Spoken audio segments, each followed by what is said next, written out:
नमस्कार, स्वागत है मेरे YouTube चैनल में। आज हम बात करेंगे संक्षेपण के बारे में। संक्षेपण के बारे में बात करने से पहले हम ये जानते हैं कि संक्षेपण है क्या। संक्षेपण का शाब्दिक अर्थ होता है छोटा करना या संकुचित करना। दूसरे शब्दों में हम कह सकते हैं संक्षेपण में हम किसी अभिव्यक्ति या कथन के आधारभूत तत्वों को सुनियोजित एवं सुगठित रूप में प्रस्तुत करते हैं। हम कह सकते हैं कि किसी बड़े पाठ या किसी भी बड़े निबंध, लेख, शोध प्रबंध आदि में मुख्य विचारों को और उनमें जो भी तर्क रहते हैं, इन सभी को छोटे रूप में प्रस्तुत करना संक्षेपण कहलाता है। संक्षेपण को अंग्रेजी में प्रेसी राइटिंग कहते हैं। इसमें किसी मूल लेख या पत्र को हम सुनियोजित ढंग से प्रस्तुत करते हैं। वास्तव में संक्षेपण एक स्वतः पूर्ण रचना है। उसे पढ़ने के पश्चात मूल विवरण को पढ़ने की कोई आवश्यकता नहीं रह जाती। संक्षेपण में किसी विस्तृत विवरण की समस्त बातों को अत्यंत संक्षिप्त और क्रमबद्ध रूप में रखा जाता है। संक्षेपण में कम से कम सार्थक शब्दों में अधिक से अधिक विचारों, भावों और तथ्यों को प्रस्तुत किया जाता है। हम कह सकते हैं कि किसी भी सामग्री को, चाहे वह कोई विवरण पत्र हो या कोई लेख या आख्यान, उसके मूल भाव को छोड़े बिना 1/3 भाग में लिखना ही सार लेखन या संक्षेपण कहलाता है। प्राचीन काल से ही संक्षेपण कला का महत्व रहा है। उस समय सभी विषयों को कंठस्थ करना बड़ा मुश्किल होता था। हमारे महर्षियों ने अपने विचारों की अभिव्यक्ति के लिए सूत्र शैली का आविष्कार किया था। ये सूत्र था थोड़े शब्दों में प्रस्तुत ऐसा वाक्य या पद जो अधिक अर्थ प्रकट करे, और ये सूत्र आसानी से स्मरण हो जाते थे।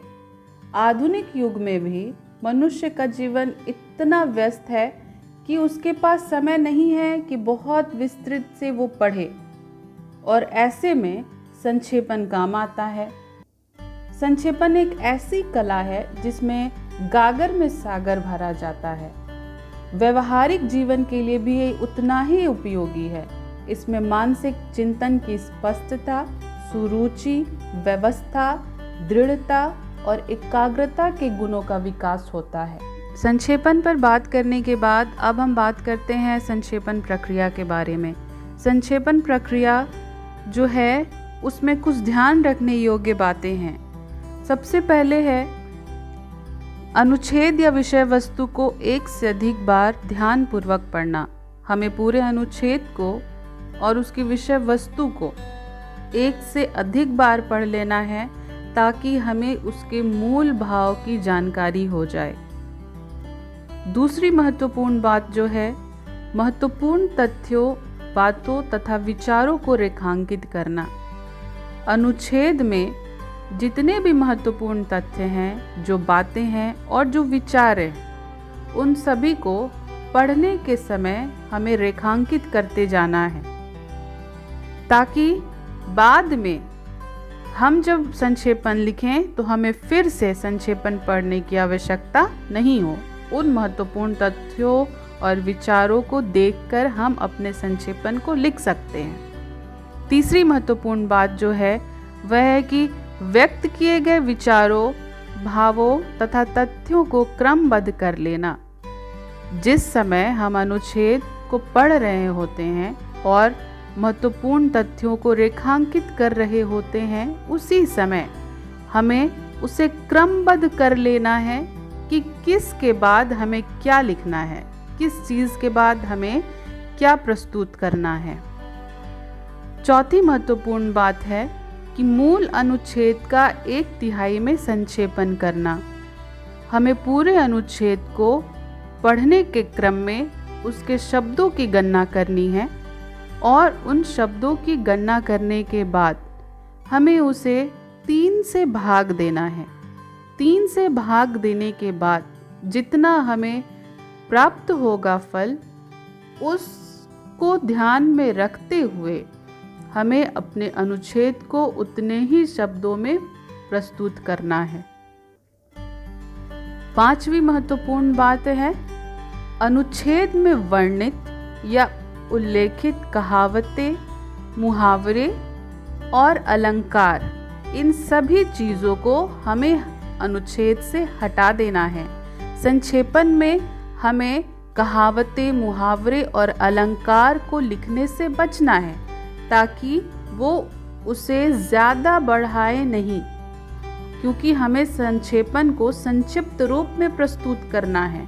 तो इन सारी चीज़ों को हमें हमारे संक्षेपण में नहीं लिखना है। छठी महत्वपूर्ण बात जो है, संक्षेपण तैयार करने के बाद हमें उसके लिए एक योग्य शीर्षक का चुनाव करना है। पूरे संक्षेपण को पढ़ने के बाद हमें उसके लिए एक शीर्षक का चुनाव करना है और वो शीर्षक हमें वहाँ लिखनी है।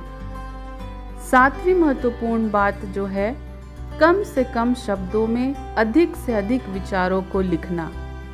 ये लिखने के लिए हमें संक्षेपण के लिए जो अनुच्छेद मिला है उस अनुच्छेद को बार बार पढ़ना होगा ताकि हमें उसके मूल भाव का पता चले और हम कम से कम शब्दों में अपने विचारों को प्रस्तुत कर सके।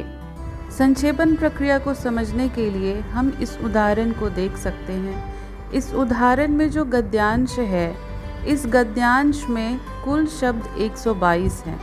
अब इन 122 शब्द के इस गद्यांश को हम 1/3 भाग में करते हैं तो शब्दों की संख्या 40 हो जाती है। अब हम ये मानकर चलेंगे कि हम जो संक्षेपण प्रस्तुत कर रहे हैं उसकी जो शब्द संख्या है वो 40 या 40 के आसपास 4-5 शब्द आगे या 4-5 शब्द पीछे हो सकते हैं, लेकिन उससे ज़्यादा हम शब्द को नहीं रखेंगे।